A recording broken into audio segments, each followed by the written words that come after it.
This is the Shawnee High School HVAC renovation. Because Shawnee is such a big building, we have to do it in phases.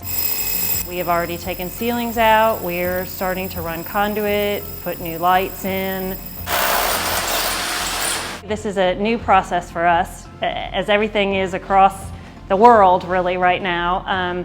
We are trying to work through how to do construction with social distancing. This contractor is keeping people spread apart. They do temperature checks for people in the morning. All of this is, kind of new, uncharted territory. It's just different construction atmosphere than in the past.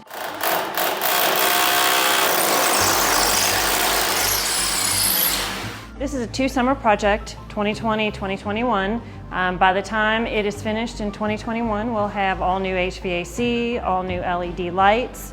There'll be spaces reconfigured for the media center, putting it in a more centrally located part of the building. We worked closely with the school staff and even students to get feedback on what was the best way to redo the school layout. This project has been exciting because we've been able to do a few things here that we might not have been able to do at other schools.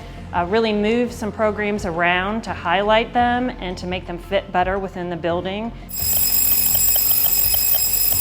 When you come back in August of 2020, there'll be about half the building will be fully renovated. You're going to see some sparkly new lights and HVAC and a new library, and we can't wait to have you back and have the new areas ready for you.